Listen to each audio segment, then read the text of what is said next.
4월 27일 KMA 뉴스브리핑 시작하겠습니다.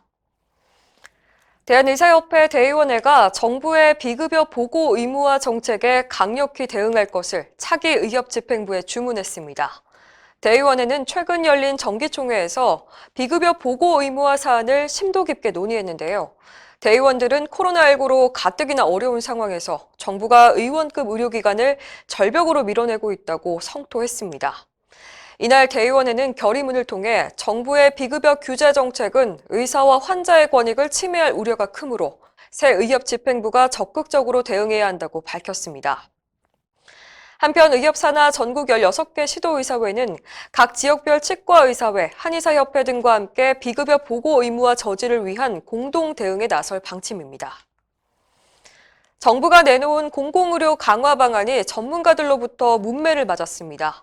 어제 정부는 삼척과 영월, 통영 등 20곳의 공공병원을 새로 짓거나 증축하는 내용의 제2차 공공보건의료 기본계획안을 공개했는데요.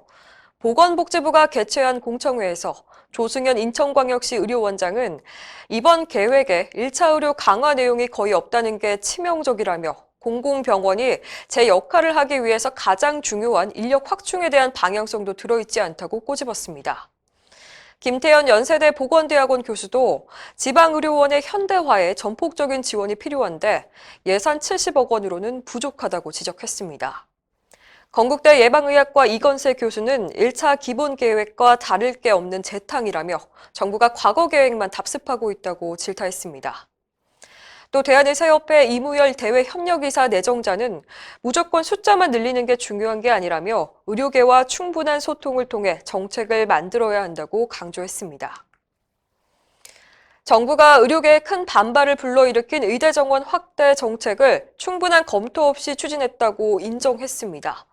권덕철 보건복지부 장관은 어제 열린 국회 보건복지위원회 전체회의에서 의대 정원 확대는 일반 대학과는 달리 교수 인력이나 수련병원 확보 등을 고려해야 한다면서 작년 7월 발표할 당시에는 이처럼 종합적인 검토까지는 들어가지 않았던 것 같다고 말했습니다. 또 지역별로 의사가 얼마나 필요한지, 필수 진료 인력은 얼마나 필요한지 등을 종합적으로 봐야 하고 특히 의대 졸업 후에 의료 취약지에 10년간 의무 복무토록 하는 방안은 법적인 근거 마련이 필요하다고 설명했습니다. 장관의 이 같은 발언은 지난해 의료계 총파업의 도화선이 된 의대 정원 확대 계획을 면밀한 검토 없이 졸속으로 추진했다는 사실을 정부 스스로 인정한 것이어서 주목됩니다. 이날 보건복지위원회에선 코로나19 백신을 둘러싼 공방도 벌어졌습니다. 백신의 안전성과 도입 계획이 화두였는데요. 더불어민주당 서영석 의원과 무소속 이용호 의원은 아스트라제네카 백신의 안전성에 의문을 제기하고 지금이라도 접종을 중단해야 하는 것 아니냐고 우려했습니다. 국민의힘 김미애 의원과 최현숙 의원은 백신 접종 기피 현상을 막기 위한 정부 대책을 따져 물었습니다. 특히 부작용 보상 문제와 관련해서 더불어민주당 신현영 의원은 의사가 백신 개연성을 배제할 수 없다라는 소견만으로도 보상할 필요가 있다고 주장했습니다. 정부의 백신 수급 계획이 불투명하다는 비판도 나왔는데요. 무소속 전복민 의원과 국민의힘 의원들은 추가 계약한 백신을 실제로 접종하는 날이 언제인지 국민 앞에 명확하게 밝히라고 요구했습니다. 하지만 정부는 계약상 비밀 유지 조항 때문에 구체적으로 공개할 수 없다고 답했습니다. 코로나19 병상 수는 충분하지만 이를 활용할 인력이 턱없이 부족하다는 지적이 나오고 있습니다. 방역당국에 따르면 현재 감염병 전담병원들이 확보한 병상은 총 8,723개, 실제 가동률은 39%여서 나머지 5,320개 병상에 여력이 있습니다. 통계상으로는 여유가 있어 보이지만 의료 현장의 얘기는 다릅니다.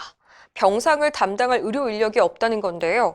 홍성진 여의도 성모병원 교수는 제대로 된 의료진을 담보하려면 간호사 1명당 맞는 중환자 병상이 2개를 넘어선 안 되지만 현재는 15개씩 책임지고 있는 상황이라고 밝혔습니다. 국립중앙의료원과 서울의료원 등도 중환자 병상은 있지만 담당 인력이 없어서 활용하지 못하고 있습니다. 게다가 파견 인력에 대한 수당도 제대로 지급되지 않아서 그나마 있던 인력마저 이탈하고 있어 대책 마련이 시급하다는 지적입니다. 이상으로 뉴스 브리핑을 마칩니다. 자세한 사항은 의협신문을 참고하시길 바랍니다.